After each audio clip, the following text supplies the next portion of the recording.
Engaging Millennials through Facebook. My name is John Hayden, and I'll be conducting this session. Just to give you a little bit of information about me, I work with small and medium-sized nonprofits all throughout the United States and Canada. I've spoken at a number of organizations and conferences, including the Nonprofit Technology Conference, Blog World. I've done webinars for TechSoup, Network for Good, and so forth. So let's get right into it. The agenda today: who are millennials? Let's define these people before we go any further. Why millennials? Why are they important to a nonprofit? How do they behave online? What are their characteristics?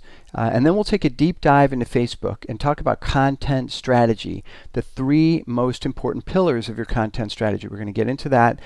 Three shocking facts about every Facebook page, and a Facebook page is going to be your primary marketing tool that you'll use on Facebook. We will define EdgeRank. EdgeRank is something that determines whether a piece of content will show up on Facebook in a particular person's newsfeed or not. So it's important for you to know that that actually exists. And then we'll dig into a lot of tactics: how to post links, how to use photos, how to ask questions, how to post videos, and so forth. Okay? So a lot more to come. And who are millennials? Generally speaking, and I pulled all this information from Wikipedia, by the way, so you can look it up on your own. Born between 1980 and 2000. They're also called Generation We. Instead of Generation Me, me, Generation We. And one thing about millennials is that they're really about their peers, their friends, the communities that they belong to. Okay? Some people call them Generation Next. Net generation, meaning like internet or technology, net generation. Most of them are basically children of baby boomers, right? So baby boomers was a massive population spike right after World War II. Those people got older, and obviously they have kids, so another huge population spike. So we have 33% of the United States is basically millennials. As I implied before, millennials really care about community and the group that they belong to. They care about equality, and they care about respecting diverse cultures. In Wikipedia, actually, there's an interesting thing I found. It says, no anger, no edge, no ego. They want to get things done, really. So last thing here, extremely familiar with new media and mobile technology. So email, like right away. Facebook, soon after that. All right, so we have people that actually have grown up in a culture that is very connected, A, very connected, and B, very tech savvy. Okay, so these folks are very quick at adopting technology. So in terms of their relationship with nonprofits, 75% of these folks gave to a nonprofit in 2011. Okay, so most of them are going to give to nonprofits. Now, when they give to a nonprofit, they want to know that their money actually made a difference. And guess what? They expect that because they know they can get that information. All right? Unlike someone who was born in the 50s who doesn't take it for granted that they can just Google something, or Google an organization, or actually connect with an organization on Facebook or Twitter. These folks take that for granted. It's actually part of their DNA almost. All right? So when they donate money to a cause, they want to know, they want to hear that organization report back to them. All right? And there have been other studies that show that when a nonprofit actually reports outcomes back to donors, that has a direct effect on that person being a repeat donor. Okay? These millennials would stop giving if they didn't trust the organization. There have been many recent examples of that. Okay? These folks that were surveyed have interacted with a nonprofit on Facebook. Second chart here is, have you ever made a donation to a nonprofit on Facebook? 90% say that they have not. Now, does this mean that Facebook is broken and it's bad for collecting donations? No, it doesn't mean that. It simply means that organizations haven't learned yet how to ask for donations on Facebook, or perhaps set up a custom tab or the technology to efficiently ask for a donation.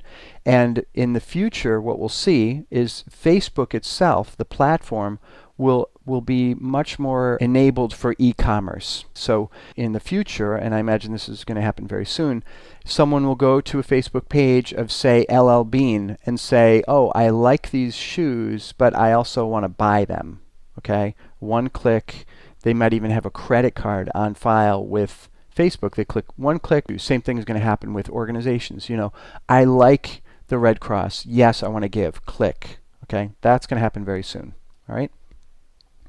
What is the single largest donation you made to a nonprofit in 2011? 34% said the largest donation is between $1 and $50, right? So some of you listening to this might think, you know what, these millennials, they don't have any money. Let's just move on. Let's go back to our big donors, the people that give us thousands of dollars every year, right? But that's actually a mistake, because guess what?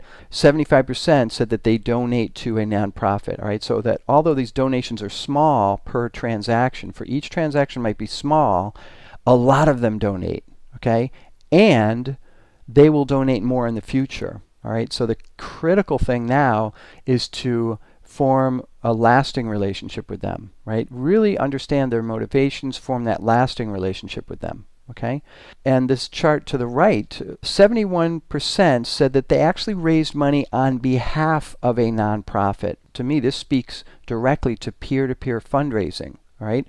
Where a person says, I want to raise money for breast cancer because my mom passed away. That's important to me. And hey, my friends care about me and my family and the fact that I've had this experience, so they're going to donate too, okay?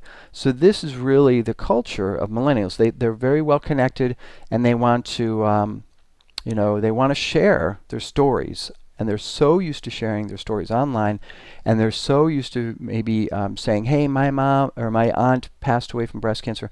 I want to raise money. Can you help me? Yes. 71% said that they've done something like this. So 67% said that they have interacted with a nonprofit on Facebook. Now, what type of information do you share on Facebook related to a nonprofit? Okay. Cool events. So if your nonprofit has events, first of all, make them cool, right? Don't have boring events. Okay, don't have boring events. That's not going to work anywhere. If you're going to have an event, make it cool, quote unquote cool. What cool means to me is something that is truly remarkable, compelling, fascinating, something that people want to share. Okay, that's the first thing. Statistics, people like to share statistics. News, second item. Opportunities, video, group invitations, how they made an impact. Okay, so if your donation platform, now this is 36%. So your donation platform, if it's a decent one, it should say after the person is, finished their transaction, you want to have something that prompts them to share that on Facebook. I just gave to support this project. The sharing of that, that they made an impact is really, really important. So let's dig into the next topic here. The 3 most important pillars of your content strategy. So I've worked with hundreds of nonprofits, literally hundreds of nonprofits on a variety of different Facebook projects. And, usually the first question I get is like, how do I do this? How do I click this? How do I do this? What should I post? Da da da da. I say, look, let's back way up, okay? And let's really talk about what are your goals? What's your content strategy? Let's start to work on that, okay? So the first part of a content strategy, and this is going to apply to websites, Twitter, any other platform, email. The first pillar is your brand, all right?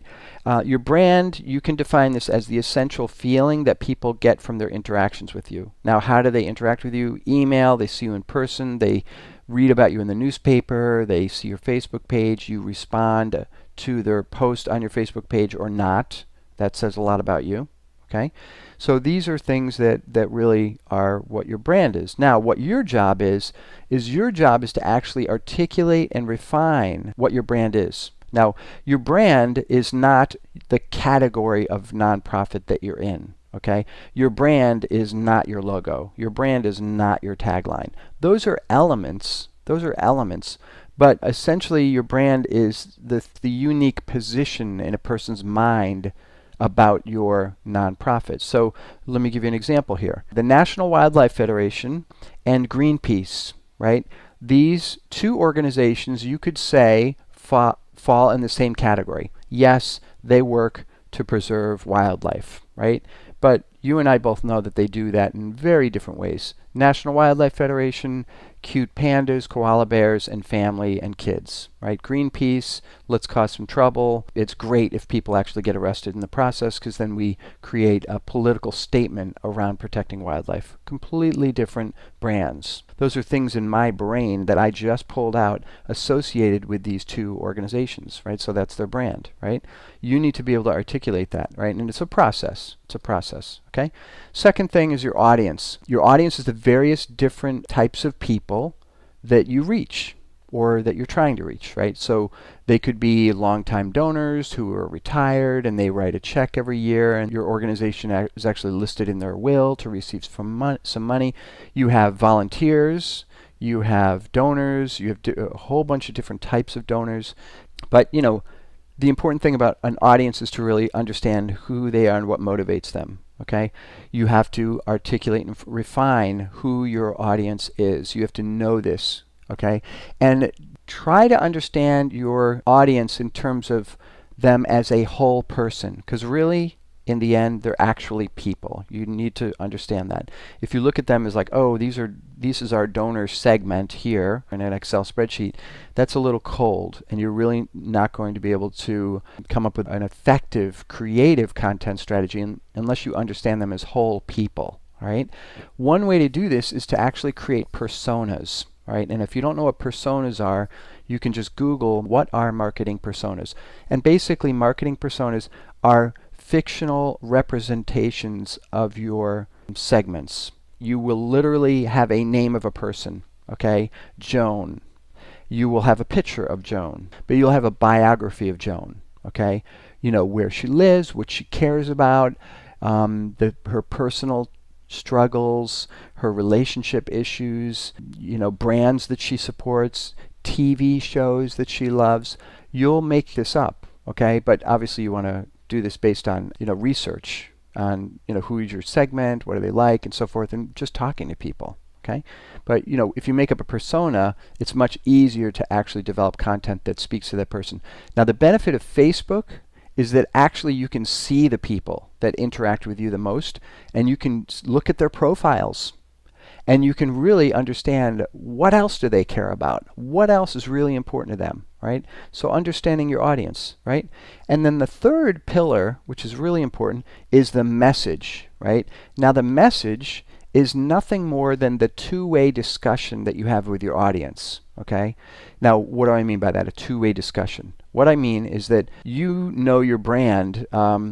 Let's use the National Wildlife Federation again. You know, they understand that their brand is really creating awareness and inspiration for kids to protect wildlife, to protect our future. Okay, so they might find a really kind of funny picture of a bear taking a nap with a hat on or something like that, some crazy random picture, and then post that to their Facebook page. Okay, they understand themselves, and they understand that the audience is actually going to eat that up. Okay, so it's nothing more than this kind of two-way discussion back and forth with the audience. And again, listen to your audience. Articulate, refine, repeat. This is what developing a message is. And these three things, the pillar, is really something that you're developing all the time. It's a process. It's a living, breathing thing that you're continuing to develop all the time. All right? So now let's get into Facebook. A few things that you should know about your Facebook page. Non-fans can comment on your page updates. So a while ago, it used to be that someone would have to like your Facebook page in order to comment or like or share an update. That's no longer true. Basically, anyone on the planet that has a Facebook account, they can comment, like, or share your updates. 84% of your fans don't get your content in their news feed. So one major misconception is we have 2,000 Facebook fans, or people who have liked our page, or Facebook page connections. That means that 2,000 people are getting our stuff in their personal news feeds every day. No, not at all. Okay? So the third point here is less than 5% of your Facebook fans actually visit your Facebook page. Okay, less than 5% of your Facebook page fans visit your page. Why is this important? This is important because all the action really happens in the news feed. The action happens in the news feed. Now, if you don't know what a news feed is, you can Google it. Just say, what is a Facebook news feed? okay? And you'll find out. If you don't know what a newsfeed is, it's also likely that you're not using Facebook. And I would argue that you need to use Facebook as a person in order to really have an effective content strategy. And the reason why is this. You can't really truly understand the culture and the nuances and the local dialect and language within France unless you physically go to France. A native person in France can tell if you're a foreigner or not. It's only when you visit the culture and become part of it, right? So you actually have to become part of the culture on Facebook. That's very, very important, right? So the previous slide, I said that 84% of your content on your page actually isn't going into the news feeds, right? So the question is, why do some people see it and some people don't?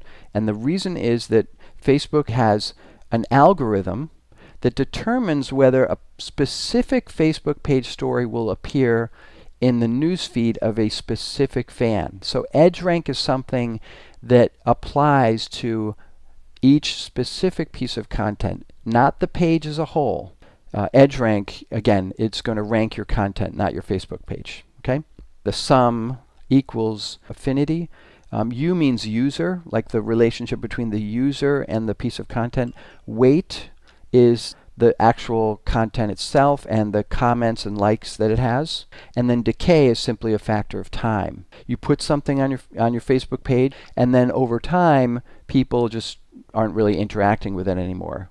Let's say that your page, only 16% of your content is being seen in news feeds, right? That number will change if you get people to comment and like and share stuff, okay? Because guess what? More people will see that, more people will comment, like, and share it, and thus improving the affinity score between all of those users and your organization. So let's get into making sure your page is actually optimized for engagement here, okay? So a few things here. There are some settings in the back end of your Facebook page. One is called posting ability. You want to check this off, all right? You want to allow users to post content on your page. And the reason why is because that increases the exposure through virality, all right? So the Ellie Fund is a breast cancer organization in Massachusetts. If I go to their Facebook page and I share a picture from an event that I attended, then guess who sees that picture? My friends are exposed to that organization. Posting ability, you want to have that turned on. If you have it turned off, you lose that opportunity. It's literally gone, okay? And I would argue that someone going to your page to actually upload a photo or a video is a huge statement of commitment to the organization. They're not just simply casually liking something that passes by on their news feed, all right? They're actually consciously and willingly making the time and the effort to post something on your Facebook page. That's a demonstration that they actually care. Post visibility is the next setting. There's a feature on a page where people can see posts from other people on your page, like the example that I just used. I post a picture from an event on the Ellie Fund's Facebook page. So you can either show or hide this little box on your Facebook page. It can go either way. It's not necessarily important either way whether you show this or not. But if your organization's brand is about the community and a thriving community, let's say Surfrider is really about its people, okay? They would want to put this on their Facebook page and kind of highlight what other people are doing related to their organization, okay? Tagging ability, all right? Again, this is important. Check this off. It creates viral exposure. Moderation and profanity block list. You can just simply list specific words that you want to automatically screen for or filter out. On comments, you can filter for profanity, and also keep in mind on your page itself, you can ban users, right? So if somebody's being a real troublemaker, completely disrespectful, just ban them. Ban the user, no problem, okay? Just a screenshot of these settings here, and these are under Manage Permissions, okay? So you can just kind of click on Edit, Manage Permissions. You go back here, you see this area, all right? Now let's get into content a little bit, like how content actually functions on Facebook. Very specific tactics here, okay? Know the best time of day to post, all right? So Buddy Media found that 20% higher rate of engagement for posts that are published in the morning and the evening, right? Morning and evening. And why is this? This is because Facebook has become the morning and the evening paper for people, right? The routine of 900 million people on the planet, 900 million Facebook users, the routine is this. They wake up, they have their coffee, they open up Facebook on their iPad, iPhone, Android, laptop, okay? They see what their friends are doing. They're on the news feed. Okay, again, the news feed is where all the action happens. Then what happens? They have to leave. They have to run out the door, go to work. During daytime, maybe during lunchtime, a couple breaks, they get time to access Facebook. Depends upon the employer. And then you also want to confirm this with your insights, your page insights. So if you export your page insights, you can actually see time of day information. All right. Another study recently showed that 8 p.m. was actually the best time for liking and commenting, and 6 p.m. was the best time for sharing. All right. And I've been asked this question. Well, is it East Coast, West Coast, UK? It's the time that that person is located in. Know your page's recommended daily posting frequency. Okay, this is important. You can also confirm this with insights. So recommended daily posting frequency, this is like a term that I made up. Maybe I'll patent it or copyright it. But basically the idea here is that it's similar to knowing how many milligrams of vitamin C you need every single day in order to be healthy. You need to know how many posts your page needs to be healthy. If we look at this graph, the purple dots indicate the days that you posted something on a page. The larger the dot is, the more times you posted during that day. So in this graph, we can clearly see that the bigger dots, actually caused an impact. The green line is people commenting, sharing, and liking. The blue is people seeing actions related to your page. Now, obviously, there's more than just knowing the time of day and knowing how many times to post, right? If that was all it took, then guess what? Everyone would have total success on Facebook. But you and I both know that that's not the case. So let's talk about what we post and how we post it. Links, okay? Links on Facebook. Don't post short URLs. Okay, they do not perform well. Buddy Media did a study, and they found that long links received 3 times as many clicks as a short URL. And for those of you who don't use Twitter, short URL looks like this. It's something like bit.ly. This is a link shortening service. There's also one called Tiny URL. Twitter has one called, it's actually t.co. That's a link shortener, right? And the problem actually with this whole issue originates when people think that cross-posting is effective. Okay, so cross-posting, for those of you who don't know, is when one definition of cross-posting, I guess you could say, is when you have something like a really great question to ask your people, okay?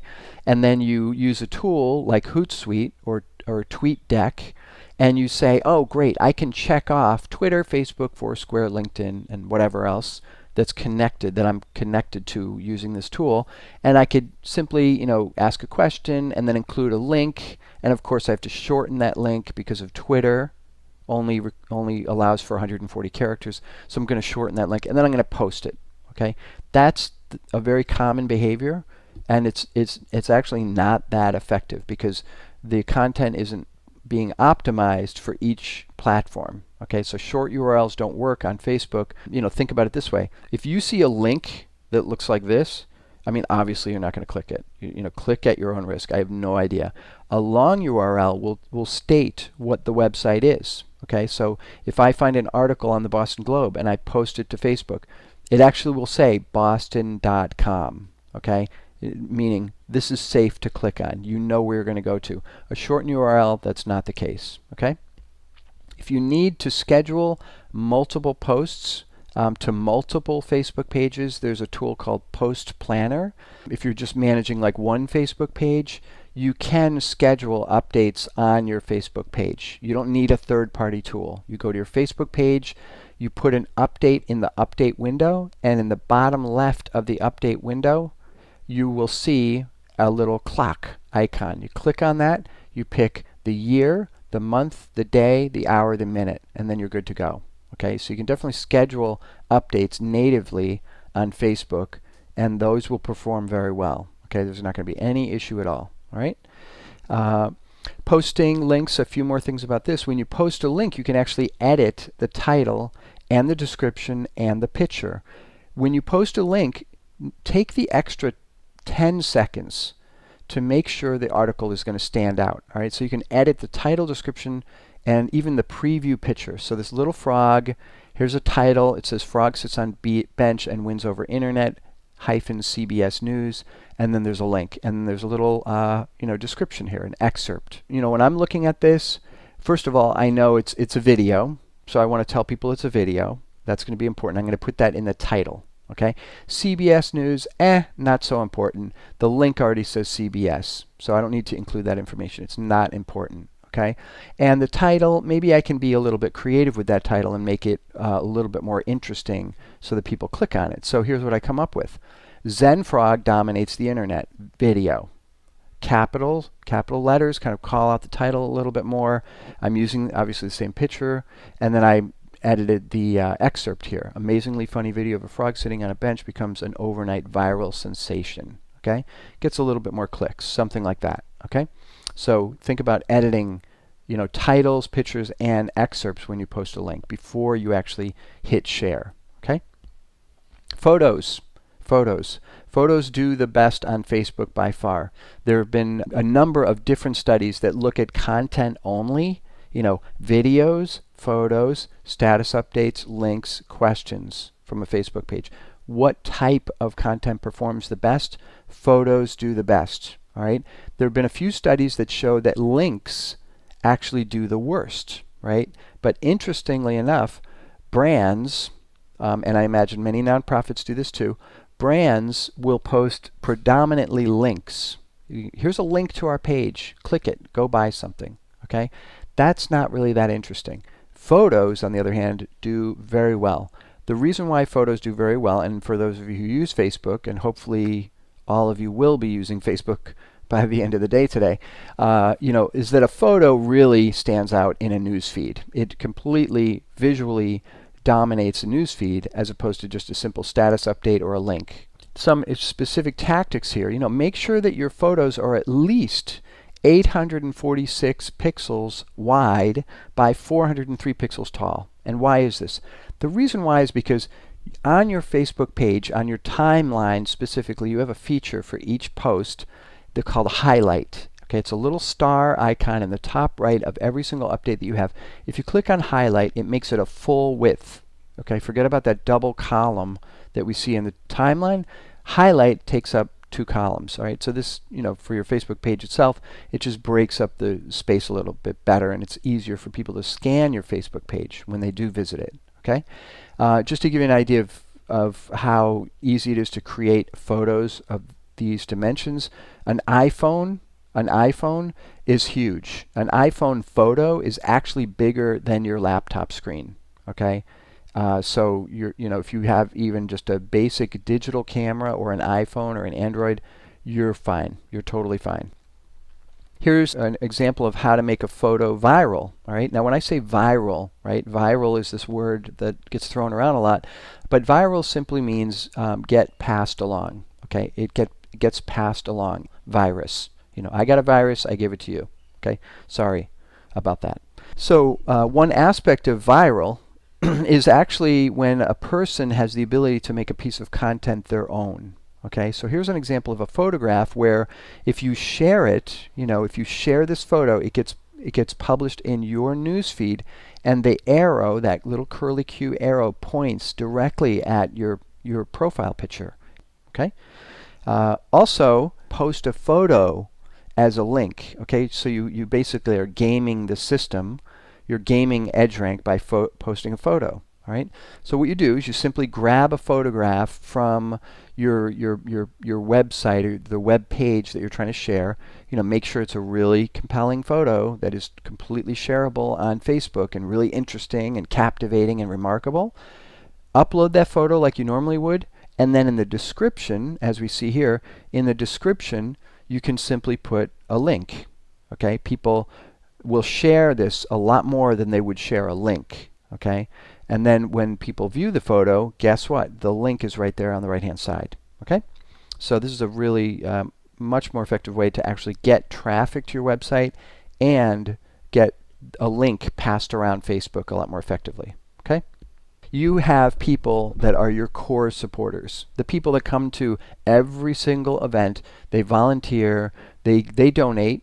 They are lifers. They are totally with you. They're freaks about your organization. They're freaks about the cause. You can create a cover photo, actually several. I would create several cover photos and create an album on your Facebook page with cover photos. Just say, cover photos for fans. That's the name of the album. Let's just call it that. Okay? You create these cover photos. The dimensions are 851 pixels wide by 315 pixels tall. Okay, have a person who's a graphic designer make that. Don't be afraid to pay someone because you want to have this look really good. Because guess what? If somebody's going to put something in their personal profile and use it as their personal cover photo, they're going to want it to look great.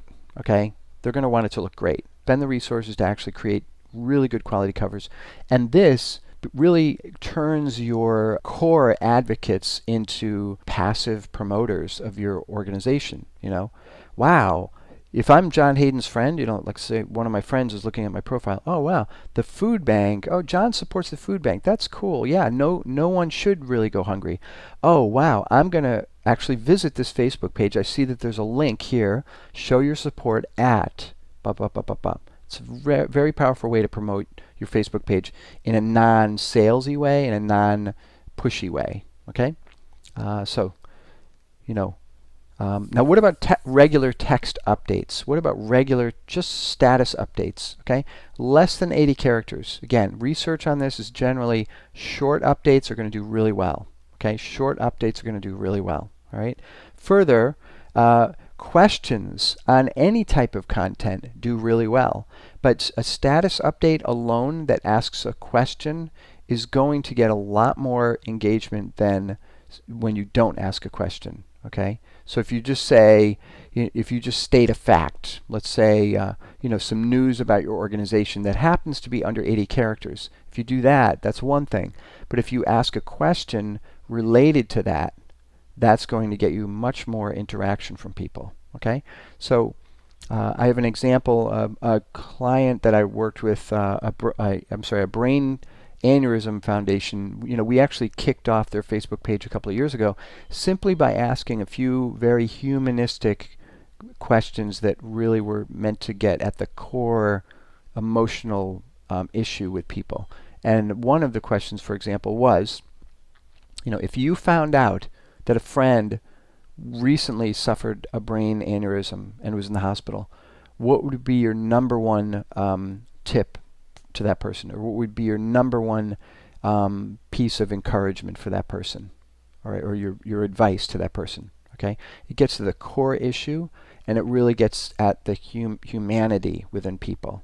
Okay, so ask simple poll questions. Here's another thing that you can do. So some people I've worked with, they say, oh, there's this really cool poll tool, this and that, and this survey tool. Can I use this app, this Facebook app?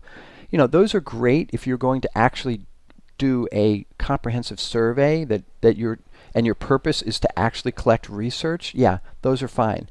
But if your goal is to engage people, it's best just to post a status update. Okay, just post a status update. You can use the questions function too, but here's here's an example of how to post a poll using just a simple status update. Short and sweet, very easy to answer. Okay, 43 likes, 11 comments, and guess what? I was able to actually collect some research. Okay, I can collect research. I can do research this way. It's a little bit more work because I can't just download it into an Excel spreadsheet. But nonetheless, my goal in this case was to just get people to react. Engagement, not necessarily collecting data. That came second. And then with text updates, switch up how you post. Switch up how you post. Okay, really think about that your challenge is really to kind of cut through the noise in the news feed. Okay, you want to cut through the noise in the news feed. So if you're always posting the same type of questions in the same type of way, switch it up a little bit. So here's some examples of status updates that performed pretty well, or at least ranked well on a specific Facebook page. And you can see all caps, and just switching up with a smile face, kind of caused a little bit, got them a little bit more attention than they might have if I didn't kind of switch up literally how I'm posting. Okay, so always confirm your gut. Always confirm your gut. Okay, everything that I talked about before, all these ideas about posting photos and your brand, what your brand is, and understanding that, and understanding your audience and your message. And you have to go on inspiration. You have to be inspired yourself when you're publishing content on your Facebook page. Okay, and it happens at all odd hours. For me, I get inspired if I'm like taking a shower or going for a walk. Oh, that's a great idea. I jot it down. I grab a picture or something like that, and then I post it on Facebook. Okay, that's often what happens for me. But I always confirm my gut. I felt that that was going to do really well. But did it really do well? Like, did it really, really do well? So there's this, again, part of your Facebook page has a tool called Facebook Insights, and there are so many different reports in there that will actually help you and guide you along. Like, this is your best stuff. This stuff, not so good. When you publish videos, they do great. When you publish links, not so great. Or, try doing this with a link. Instead of just posting straight out links, do some of the things that I mentioned earlier and see how that affects things. Okay? So that is it. Now from here, what the best thing to do is actually to close your laptop. I shouldn't say close your laptop. Try some of these things out right away. I would actually just try stuff and measure it and have an experience. That's really how you're gonna understand and become better at Facebook, just by experimenting and trying stuff. And that's it. So I really appreciate your time. The last slide here, again, is just a little bit about me. I've written a book, Facebook Marketing for Dummies. I work with nonprofits all over the United States and in Canada. And that is it. So thank you so much for your time. This has been really enjoyable for me. And hopefully we will talk very soon. Okay? Bye.